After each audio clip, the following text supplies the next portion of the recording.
The dynamic between Clint Barton and Kate Bishop was always going to be Hawkeye's linchpin, and its third episode offers a fully convincing argument that the show's creative team knows exactly what they're doing with the duo beyond introductions. Stripped of almost any baggage, this is an episode in which the pair are in almost every scene and shot, convincingly pushing forward and building up their partnership.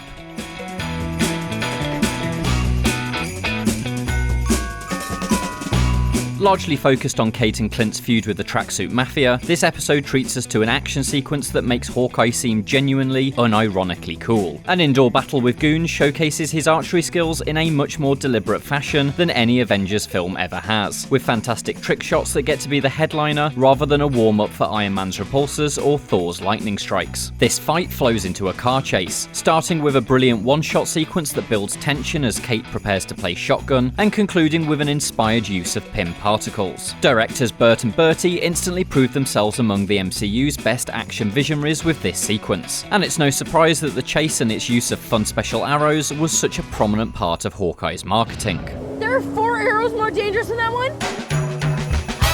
Bringing out the cool in Clint fits into Hawkeye's central goal of having Kate push and prod him into a more prominent, heroic position. This week's slice of superhero glow-up is neatly capped with a conversation in which Kate reveals a Hawkeye costume designed for Clint. It is, of course, the daft purple design from the comics. It's a funny Easter egg, but one that further highlights Kate's naivety about the dangers of superheroics. Clint juxtaposes this moment with more serious concerns. This isn't a fun ride, he warns. Costumes come with a price, both physical and emotional. This is far from a new idea for Marvel, and will need more development for this side of Hawkeye to ring true, but it helps build a more serious tone that keeps the drama in check under its Christmas wrapping paper made of quips and festive needle drops. Further dramatic heft is built with the introduction of Alaqua Cox's Maya Lopez, a deaf member of the tracksuit mafia. Deafness is a major topic this week, with the opening chronicling Maya's soundless childhood and Clint navigating the world without sound for a good portion of the episode. Writers Katie Mathewson and Tanner Bean use these sequences to briefly highlight a number of real-world topics, such as how those around Maya refuse to learn sign language and differing opinions on hearing aids among the deaf community. While these topics so far don't drill down deep, it does ensure deafness is more than just a passing mention. Marvel also deserves kudos for casting Cox, who is deaf, and thus bringing authenticity and representation to this aspect of Hawkeye's story. Maya herself brings some raw anger to the otherwise goofy tracksuit mafia, and makes them a more genuine threat. Her dead dad motivation may be comic book 101, but the sympathetic direction of her scenes promises that Hawkeye wants to add complexity and ambiguity to its villains. Hopefully this will be navigated with a more steady hand than that used for the Falcon and the Winter Soldier's flag smashers, who never successfully rose above terrorist tropes. While Maya could be built into a fascinating anti-hero, right now it's her superior that casts the most intriguing shadow over the series. Hawkeye wastes no time in revealing that Maya is not the leader of the tracksuit mafia, and that a mysterious uncle rules over the group.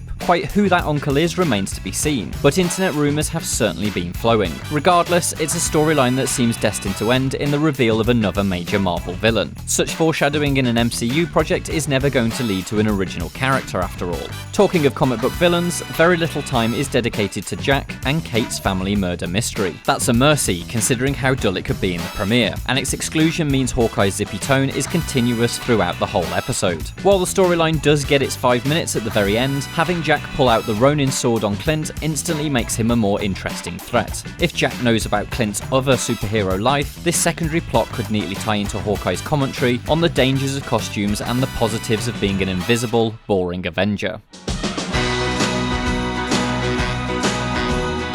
Hawkeye hits the halfway mark with its strongest episode so far. By sidelining Kate's family issues for a moment, all the best components established in the premiere are able to shine. Clint and Kate's dynamic continues to be a delight and gets even more room to develop as their feud with the tracksuit mafia deepens. While the light and goofy tone continues, as it rightfully should as it's Hawkeye's festive-flavoured MO, complexity is offered by the addition of Maya and an admirable exploration of deafness. And with the addition of the MCU's best archery action sequence yet, Hawkeye is very much on target.